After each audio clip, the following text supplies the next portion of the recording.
أشهد أن لا إله إلا الله وحده لا شريك له وأشهد أن محمدا عبده ورسوله أما بعد فأعوذ بالله من الشيطان الرجيم بسم الله الرحمن الرحيم. Huzur yang tercinta, para tamu Jalsa Salana yang saya hormati dan semua pemirsa di seluruh dunia. Assalamualaikum warahmatullahi wabarakatuh. Semoga rahmat dan berkat dari Allah Ta'ala senantiasa atas Anda sekalian. Pada hari ini saya telah diberikan kesempatan untuk membahas sebuah topik yang menjadi perhatian kita bersama. Dan topik tersebut adalah bagaimana cara untuk menjaga diri dari kecenderungan-kecenderungan negatif pada masa ini. Pada masa sekarang ini, manusia telah menyaksikan kemajuan yang sangat pesat dalam semua bidang duniawi. Jarak telah menjadi berkurang melalui sarana-sarana transportasi modern dan juga melalui sarana komunikasi elektronik dan digital seperti telepon, radio, TV, internet. Dan saat ini perkembangan yang lebih jauh lagi melalui teknologi AI atau Artificial Intelligence. Seluruh dunia telah menjadi saling terhubung dengan cara yang sama sekali tidak pernah disaksikan sebelumnya di dalam sejarah kehidupan manusia. Meskipun dunia telah terhubung, manusia telah menyimpang jauh dari satu sama lain dan tentu saja dari Sang Pencipta mereka. Kemajuan dalam hal teknologi ini telah membawa kepada peningkatan dalam banyak keburukan-keburukan sosial seperti korupsi dalam hal politis dan ekonomi, ketidaksenonohan dan juga ketidakadilan sosial. Kecenderungan yang negatif ini tidak hanya mempengaruhi masa sekarang, akan tetapi berkemungkinan merusak juga masa depan kita. Satu masalah dunia yang paling penting pada harinya adalah tidak adanya kedamaian. Manusia tidak bahagia dan puas. Ada kegelisahan yang sedang tumbuh, rasa takut, prasangka, kurangnya kepercayaan pada masa depan, dan ketidakpuasan terhadap peninggalan seseorang. Sebagai umat Islam, kita telah diperingatkan tentang zaman tersebut. Allah Ta'ala berfirman di dalam Al-Quran, demi masa, sesungguhnya manusia pasti ada dalam kerugian, kecuali orang-orang yang beriman dan beramal saleh, dan saling menasehati satu sama lain mengenai kebenaran, dan saling menasehati mengenai kesabaran. Surah Al-Asr ayat 1 sampai ayat 3. Dari ayat ini kita telah diberitahu bahwa kedamaian dan kebahagiaan yang sejati akan dianugerahkan kepada orang-orang yang berjuang menuju amal perbuatan yang baik dan menjaga hubungan dengan Sang Pencipta mereka. Allah Ta'ala telah memberikan penekanan yang kuat di dalam Al-Quran mengenai hakukul ibad, memenuhi hak makhluk Tuhan, dan juga hakukullah, memenuhi hak Allah. Hazrat Masih Maud SAW bersabda, perintah-perintah utama dari Al-Quran suci hanya ada dua. Yang pertama adalah tauhid ilahi dan cinta serta ketaatan kepada Allah Ta'ala Sang Pencipta yang memiliki sifat-sifat yang paling agung. Dan kedua, kebaikan kepada karib, kerabat, dan umat manusia. Namun, ketika tujuan hidup kita adalah untuk mencari keuntungan, mengejar kesenangan, dan memperoleh kedudukan semata, maka ini akan menyisakan hanya sedikit waktu, tenaga, dan kemampuan kita untuk fokus pada tujuan yang ditetapkan oleh Allah Ta'ala. Masyarakat kita telah demikian terpengaruh dengan demi culture atau budaya keakuan. Sebuah penelitian terbaru yang diterbitkan di jurnal Psychological Science menyatakan bahwa orang-orang di seluruh dunia menjadi lebih individualistis waktu demi waktu. Media sosial, di samping menghubungkan kita dengan orang lain, ini juga bisa mengakibatkan seseorang menjadi egois karena orang-orang berusaha untuk membuat keberadaannya diakui oleh orang lain. Kebanyakan media sosial adalah all about me, semua tentang aku. Individualisme memicu sikap aku duluan yang membuat orang-orang sulit untuk mengenali perjuangan orang-orang yang kurang beruntung atau untuk rela berkorban demi kebaikan bersama. Kekhawatiran lainnya adalah kurangnya kerjasama. Kita telah menyaksikan hal ini dalam sistem politik kita yang terpolarisasi atau terbagi-bagi dalam kelompok, di mana orang-orang dan kelompok-kelompok dengan pandangan oposisi tidak bisa bekerja bersama-sama untuk memecahkan permasalahan. Banyak yang percaya bahwa inilah yang berpotensi menggiring dunia kita ini kepada keadaan sebelum Perang Dunia, karena kita sedang meluncur ke arah Perang Dunia ketiga. Huzur juga telah berkali-kali mengingatkan kita terkait hal ini dan konsekuensinya. Individualisme ini dipicu oleh banyak faktor lainnya. Salah satu kecenderungan yang paling lazim untuk merusak masyarakat adalah materialisme. Banyak orang yang tidak mengetahui dampak-dampak dari materi yang berlebihan. Hal ini berkaitan dengan kesejahteraan pada tingkat yang lebih rendah, lebih banyak limbah, dan kerusakan lingkungan, serta hasil akademik yang buruk. Hal ini juga berkaitan dengan masalah pengeluaran yang lebih banyak dan juga hutang-hutang. Sebuah penelitian terbaru yang dilakukan di Baylor University menemukan bahwa orang-orang yang lebih materialistis memiliki level kepuasan hidup yang lebih rendah dan lebih cenderung mengalami depresi. Penelitian tersebut juga menyatakan bahwa angka depresi pada remaja mulai meningkat sejak tahun 2012 ketika anak-anak muda mulai sering mengakses media sosial. Dampaknya hal ini secara ekstrim mengubah sifat hubungan pertemanan, hubungan kekeluargaan, dan aktivitas sehari-hari. Hal ini terjadi karena materialisme saat ini banyak dipicu oleh penggunaan platform media sosial yang berlebihan, seperti Snapchat, Instagram, dan Facebook yang sangat mempengaruhi para penggunanya untuk menginginkan standar kecantikan dan kekayaan yang tidak bisa dicapai. Standar yang sebenarnya sama sekali asing dari dunia nyata. Banyak anak-anak muda yang menyampaikan tentang penggunaan yang positif dari media sosial, dan tentu saja ada contoh-contoh tertentu di mana kelompok-kelompok yang positif menemukan ruang bersama untuk berbagi pandangan yang sama. Kita baru saja melihat hal ini melalui konflik yang terjadi di Gaza dan Ukraina. Dunia telah menggunakan platform-platform media sosial ini untuk menentang kekejaman yang dilakukan kepada para warga yang tidak bersalah. Meski demikian, karena platform media sosial itu sangatlah banyak, maka sangat mudah sekali bagi anak-anak untuk terjerumus pada konten yang berada di luar pemahaman mereka. Hal ini juga beresiko memberikan informasi yang tidak benar dan bahkan radikalisasi kepada mereka.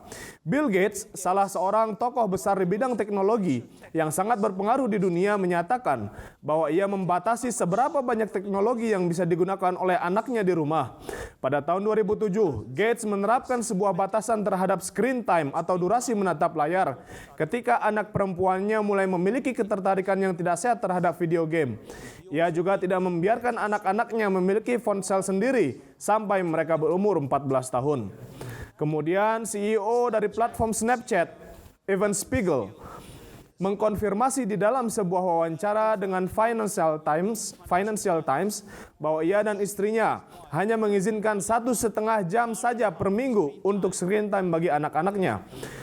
Selama wawancara, Spiegel juga memberikan nasihat kepada orang tua untuk memangkas waktu screen time mereka sendiri, atau mereka menjelaskan apa yang sedang mereka lakukan dengan perangkat-perangkat mereka, sehingga anak-anak tidak hanya melihat bagian belakang handphone saja tanpa mengetahui apa yang sedang terjadi. Kedua contoh ini berbicara banyak tentang bagaimana seharusnya kita menggunakan konsumsi harian kita terhadap sosial media. Huzur kita tercinta telah berulang kali memberikan petunjuk kepada kita mengenai dua hal ini. Bagaimana cara untuk menghindari sifat-sifat negatif internet yang bisa membahayakan kita, dan juga bagaimana cara mengambil manfaat dari konten yang bisa menguntungkan kita. Dalam sebuah pertemuan dengan para wakifatino dari UK, Huzur bersabda, jika kalian... Kemarin juga Huzur membahas tentang ini di sesi lajnah, dan kita harus memberikan perhatian terhadap apa yang beliau sampaikan kemarin untuk menciptakan masyarakat yang lebih baik lagi. Beliau bersabda, jika kalian mengetahui penggunaan yang negatif dari media sosial, maka kalian harus menghindari penggunaan yang demikian. Ini adalah masalah godaan. Seseorang sangatlah mudah tergoda, di mana mereka membuka sebuah link lalu menjadi tertarik. kemudian membuka link yang lain lagi, kemudian link yang lain lagi, demikian seterusnya. Pengguna itu tidak memikirkan dampak negatif yang ada terhadap mereka. Jadi saat pertama kali kalian melihat sesuatu di media sosial yang berpotensi memiliki dampak buruk terhadap kalian atau orang lain, maka segera hentikanlah itu. Sebaliknya, kunjungilah situs-situs yang bisa meningkatkan ilmu kalian. Contohnya, tontonlah program-program video dokumenter sains dan edukasi. Dan bacalah komentar-komentar atau artikel-artikel karya para peneliti dan akademisi. Banyak orang tua yang telah dinasehati untuk membatasi screen time anak-anak mereka setelah penelitian mengkonfirmasi adanya peningkatan dalam kasus grooming pada anak-anak. Grooming ini adalah kejahatan seksual kepada anak-anak. Menurut NSPCC, 1 dalam 4 kejahatan grooming selama 4 tahun terakhir terjadi pada anak-anak sekolah dasar. 73% dari kejahatan tersebut melibatkan platform Snapchat dan Meta. Banyak penelitian yang menunjukkan bahwa anak-anak menjadi korban predator online karena mereka sering terabaikan di rumah. Saya memahami bahwa ada banyak orang tua yang saat ini bekerja sepanjang hari dan berusaha untuk menciptakan keseimbangan kehidupan bekerja. Namun demikian, untuk memastikan anak-anak Anda sekalian tumbuh dengan sehat dan bahagia, para orang tua harus mendedikasikan sejumlah waktunya yang berkualitas untuk perkembangan fisik, akademik, dan rohani anak-anak mereka. Jadi bawalah anak-anak Anda sekalian ke masjid untuk memastikan mereka berada dalam pergaulan yang baik. Luangkanlah waktu untuk mempelajari aktivitas mereka di sekolah dan jalinlah hubungan persahabatan dengan mereka. Pendiri jemaat kita, Hadrat Masih Maud salam, memberikan perhatian khusus bagi perkembangan anak-anak beliau. Beliau merawat mereka ketika sakit, menghibur mereka selama berjam-jam, menceritakan banyak cerita kepada mereka, mendidik mereka secara moral dan sering mendoakan mereka. Ada sebuah kisah tentang Hazrat Masih Maud wassalam yang merupakan teladan sempurna dalam hal pengasuhan anak yang baik. Suatu kali Hazrat Masih Maud wassalam sedang duduk di sebuah ruangan di atas atap rumah beliau. Salah seorang sahabat beliau, Hazrat Sayyid Fazal Ahmad Shah radhiyallahu anhu, saat itu juga ada di sana sedang mengupas kacang almond. Hazrat Mirza Bashiruddin Mahmud Ahmad radhiyallahu anhu yang saat itu berumur sekitar 4 atau 5 tahun, masuk ke ruangan dan mengambil semua kacang almond yang ada di pangkuan beliau. Hazrat Masih Maud salam menyaksikan hal ini, lalu beliau berbalik ke arah sahabat beliau dan bersabda, "Ia adalah anak yang sangat baik, ia tidak akan mengambil semuanya. Ia hanya akan mengambil 1 atau 2 butir saja dan akan mengembalikan semuanya." Anak itu segera mematuhi beliau dan pergi dengan membawa hanya 1 atau 2 butir kacang almond saja. Mengenai doa, Hazrat Nawab Mubarakah Begum Sahibah radhiyallahu anha menyatakan, ketika saya masih kecil, Huzur alaihissalam sering meminta kepada saya untuk mendoakan tugas-tugas beliau. Nah, perilaku semacam ini mendorong kebiasaan untuk berdoa dalam diri anak-anak dan membuat doa-doa mereka dikabulkan. Inilah hal yang bisa diikuti oleh setiap orang tua. Apa yang bisa kita ambil dari riwayat ini adalah bahwa meskipun kita memiliki banyak tanggung jawab dan kehidupan yang sibuk, Hazrat Masih Maud salam senantiasa mendahulukan perkembangan anak-anak mereka, anak beliau, dan tidak pernah abai untuk meluangkan waktu bagi mereka. Ketika anak-anak diabaikan, mereka sering terjerumus menjadi korban kemunduran sosial dan moral. Isu lainnya yang mempengaruhi masyarakat kita pada hari ini adalah obsesi terhadap penampilan fisik dan kecanduan pornografi. Meskipun ini adalah satu dari banyak keburukan-keburukan di dalam masyarakat, ini sangatlah penting karena hal ini mempengaruhi pondasi dasar dari masyarakat kita, yaitu inti dari sebuah unit keluarga. Salah satu sebab dari kecanduan ini menjadi sangat umum adalah karena sangat mudah sekali untuk mengakses konten tersebut. Menurut sebuah artikel yang ada di majalah Time, lebih dari 40% anak-anak umur 10-17 tahun telah terpapar pornografi online. Mayoritas dilakukan secara tidak sengaja. Artikel tersebut membahas bagaimana gambar-gambar tersebut merusak moral dan tidak memanusiawikan laki-laki dan perempuan, memperlakukan mereka tidak lebih dari sekedar objek fisik semata. Penelitian juga telah membuktikan bahwa menonton konten seperti itu secara terus-menerus bisa menggiring seseorang untuk lebih memilih konten itu daripada hubungan yang intim dengan pasangan mereka dan bisa menyebabkan masalah dalam hubungan serta bisa menyebabkan ketegangan. Sangat disayangkan saya telah mendapati kasus ini di dalam masyarakat kita sendiri. Oleh karena itu saya menganjurkan kepada remaja dan para orang tua untuk sama-sama membahas permasalahan ini di rumah dan berdiskusi betapa pentingnya bagi kita untuk menghindari gambar-gambar seperti itu.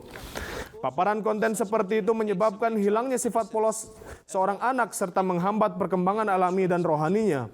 Oleh karena itu mereka tidak mendapatkan keseimbangan dan kehidupan mereka yang penting bagi kehidupan pernikahan dan rumah tangga yang stabil.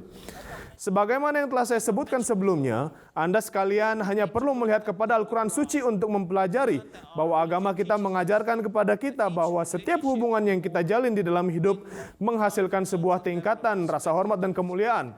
Di dalam Islam, pernikahan tidaklah terbatas pada hubungan platonis antara suami dan istri. Tidak juga sepenuhnya ditujukan untuk perkembangbiakan. Hazrat Muhammad SAW suatu kali bersabda, ketika seorang laki-laki menikah, maka ia telah menyempurnakan separuh dari agamanya.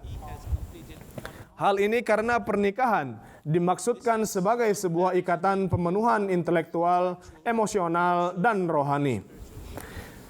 Sebagai sebuah masyarakat, kita telah dan sedang menghadapi berbagai macam permasalahan terkait hal ini. Saya dihampiri oleh banyak orang tua yang sedang mencari pasangan yang tepat bagi anak-anak mereka. Ketika saya bertanya kepada mereka apa yang sedang mereka cari, mereka banyak terfokus pada hal-hal yang dangkal saja. Misalnya, ia harus berpenghasilan sekian, ia harus cantik dan memiliki bola mata yang biru, ia harus tahu bagaimana cara memasak, dan lain-lain. Ini adalah hasil dari terpaparnya mereka terhadap media sosial yang menciptakan lingkungan yang tidak alami dan ekspektasi yang jauh dari realita. Terkadang tidak pernah ada sepatah kata pun mengenai bagaimana seorang anak seharusnya memiliki pedoman akhlak yang baik, kepribadian yang baik, dan hubungan dengan Tuhan. Orang tua sering mengatakan kepada saya, apa yang bisa kami lakukan wahai Amir Sahib? Ini adalah yang diinginkan oleh anak-anak kami. Sayang sekali, orang tuanya terkadang yang memiliki inisiasi ini kepada pikiran anak-anak mereka. Memanfaatkan platform yang ada dewasa ini, saya ingin menasihatkan secara langsung pada anak-anak dan juga orang yang baru beranjak dewasa. Kalian hendaknya jangan memilih pasangan hidup berdasarkan pada hal-hal yang dangkal saja seperti harta dan kecantikan. Karena kedua hal itu selamanya akan mengalami perubahan. Seseorang yang cantik pada hari akan terus tumbuh menjadi tua karena usia, dan harta juga bisa hilang dalam waktu sekejap. Jadi kita harus selalu mengutamakan moral yang baik dan juga ketakwaan. Hazrat Abu Hurairah radhiyallahu anhu meriwayatkan bahwa Rasulullah SAW bersabda, ada 4 alasan seorang pria menikahi seorang perempuan. Hartanya, latar belakang keluarganya, kecantikannya, atau ketakwaannya. Bagaimanapun juga kalian harus memilih wanita yang bertakwa. Semoga Allah Ta'ala menganugerahkan kalian dengan istri yang bertakwa. Hadis ini juga berlaku bagi perempuan ketika sedang mencari seorang suami yang tepat. Seorang pasangan yang bertakwa akan melindungi rumah tangga kalian dan akan mendidik anak-anak kalian dengan akhlak yang tinggi. Sebagai hasil, kalian akan mewarisi keberkatan agama dan dunia keduanya. Hal yang menyelamatkan dan menjaga sebuah pernikahan tetap bersama, meskipun menempuh segala macam cobaan dan ujian adalah karakter yang baik dan juga hubungan dengan Allah Ta'ala. Satu tantangan besar lainnya bagi generasi muda muslim pada masa ini adalah pengaruh dari media barat dan juga pola pikir mereka. Hal ini terjadi karena media mempertanyakan kesesuaian agama Islam untuk gaya hidup yang disebut modern living atau kehidupan modern. Untuk tujuan mendiskreditkan Islam, media barat menggambarkan Islam sebagai agama yang agresif. Ini adalah agama yang patriarki dan tidak memberikan hak yang sama kepada dua jenis kelamin yang ada. Oleh karena itu, Islam tidak sesuai untuk abad ini. Ini adalah narasi yang dibuat oleh para penentang Islam. Sangat disayangkan karena kurangnya pemahaman terhadap keyakinan mereka sendiri, anak keturunan kita alih-alih melindungi Islam, mereka malah menjadi korban daripada narasi ini. Karena itu, demi mencari hiburan, mereka menggabungkan diri dengan hal yang disebut nilai-nilai budaya barat yang membuat mereka jauh dari moral, rohani, dan perkembangan jiwa mereka. Sebagian lain dari kesalahan tersebut terletak pada orang tua yang terlalu sibuk dengan kehidupan mereka masing-masing, sehingga mengorbankan pengasuhan anak-anak mereka dan tarbiyat mereka dengan nilai-nilai kerohanian. Hal yang penting adalah selama kita tidak memberikan inspirasi melalui teladan dan contoh kita sendiri dalam hal kejujuran, integritas, dan kesucian, maka hanya sekedar kalimat-kalimat yang tidak menunjukkan karakter kita sendiri hanyalah kosong belaka dan tidak memiliki efek apapun dalam pengasuhan anak-anak kita. Baru-baru ini di UK, kita menemukan bahwa generasi muda tidak hanya sedang diuji oleh nilai barat saja, namun mereka juga sedang diperdaya oleh orang-orang yang disebut ulama Islam yang mengajarkan narasi anti-Ahmadiyah. Disebabkan kurangnya pemahaman terhadap keyakinan mereka sendiri, mereka malah menjadi khawatir terhadap apa yang mereka dengar. Oleh karena itu, atas petunjuk Huzur, para ulama jemaat mulai menyampaikan materi terkait permasalahan-permasalahan yang diangkat tersebut demi meyakinkan para remaja bahwa mereka telah diberikan informasi yang salah. Hal ini terbukti sangatlah penting bagi banyak anak-anak dan orang-orang yang baru beranjak dewasa yang sebelumnya tidak yakin terhadap keyakinan mereka. Program lain yang sedang kami jalankan untuk mengatasi kekhawatiran dan ketakutan para anggota kita yang masih muda adalah merespon kekhawatiran mereka itu di sebuah forum yang terbuka tanpa ada batasan apapun mengenai topik yang dibahas. Hal ini sebagai hasilnya akan memberikan kepercayaan diri dalam hal keterbukaan dan kejujuran.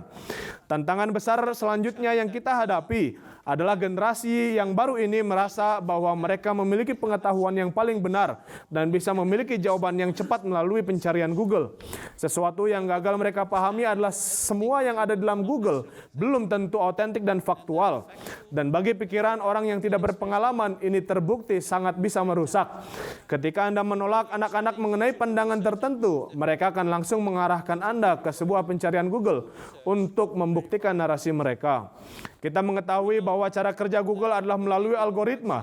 Karena itu, sekali saja suatu cara pendekatan tertentu dilakukan di dalam pencarian kita, maka Google akan memperkuat narasi tersebut daripada memberikan pandangan yang seimbang. Hasilnya, ini membuat penggunanya menjadi kurang terbuka terhadap narasi atau argumen yang seimbang tentang topik yang ditanyakan. Satu permasalahan penting lainnya yang harus dibahas oleh orang tua dengan anak-anak mereka adalah tentang jejak digital.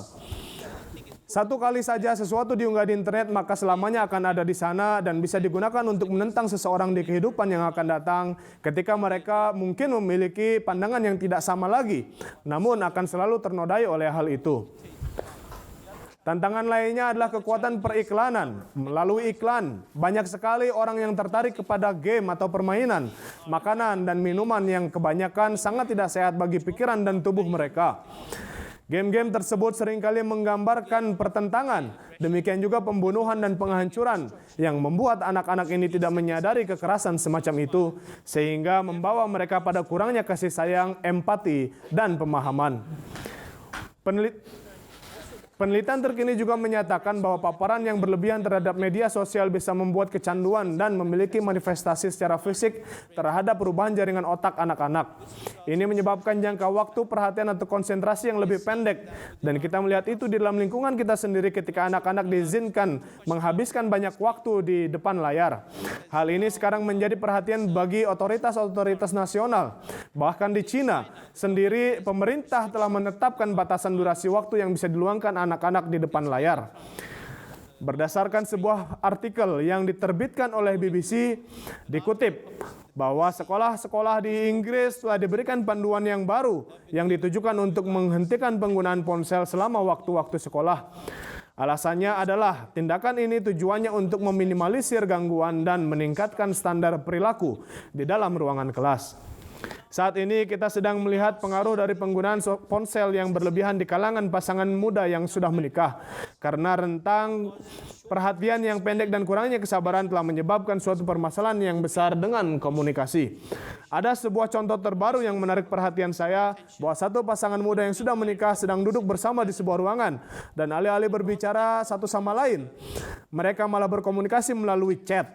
Pertanyaan yang muncul di sini adalah, tarbiyat apa yang bisa mereka berikan kepada anak-anak mereka, sedangkan mereka sendiri sudah keluar dari jalur yang benar? Jadi apa solusinya?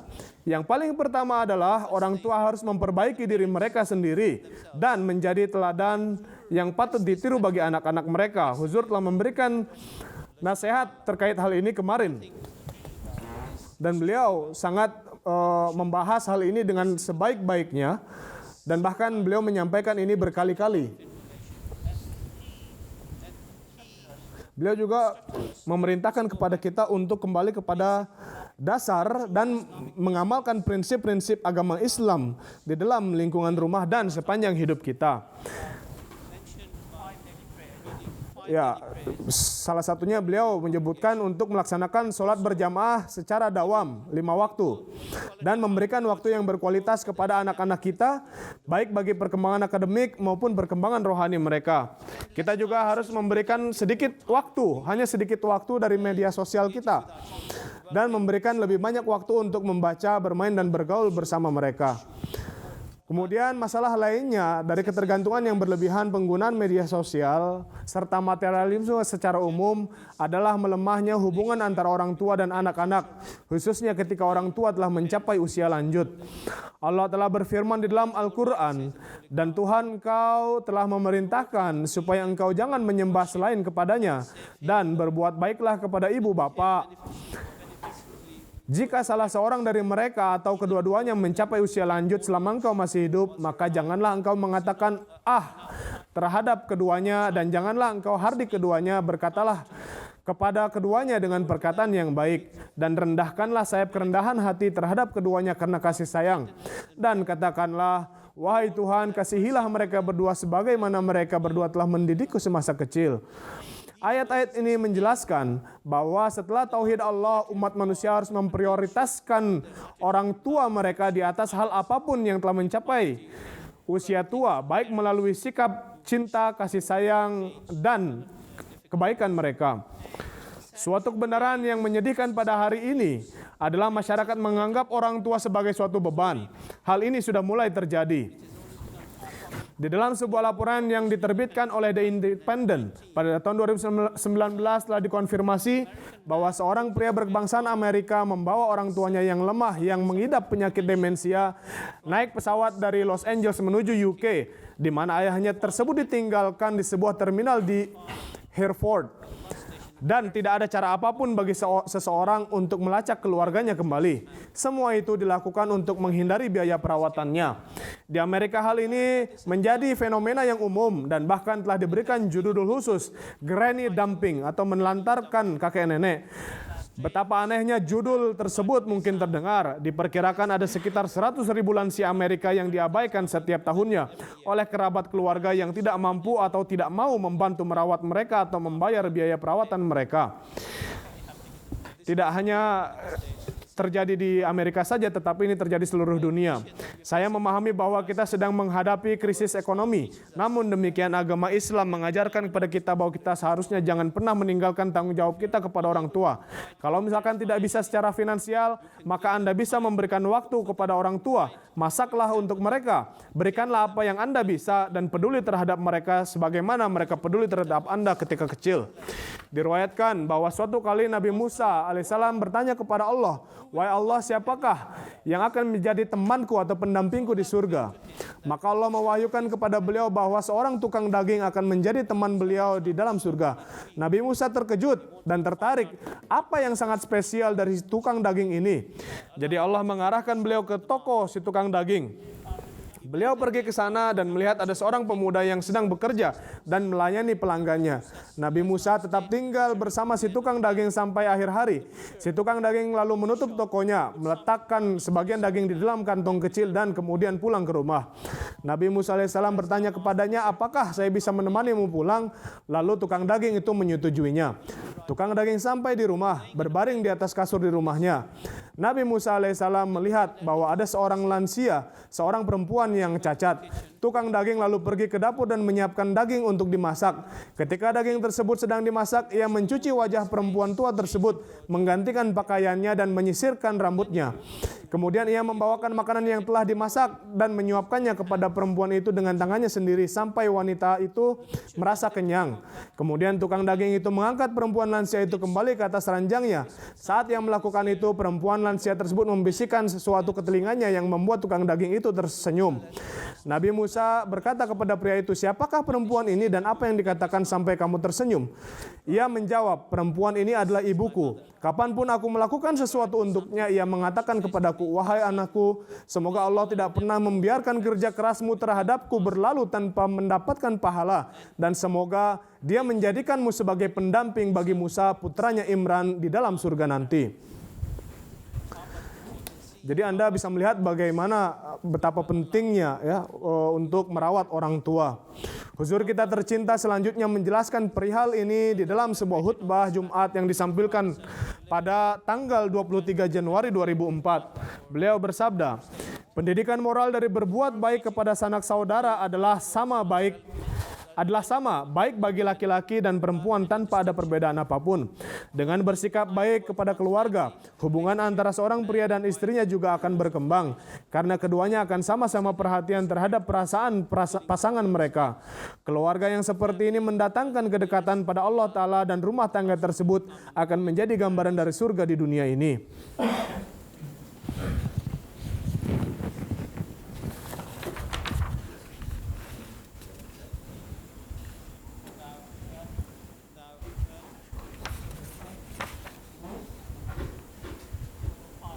Karena waktunya tidak cukup, saya akan melewatkan beberapa hal di sini.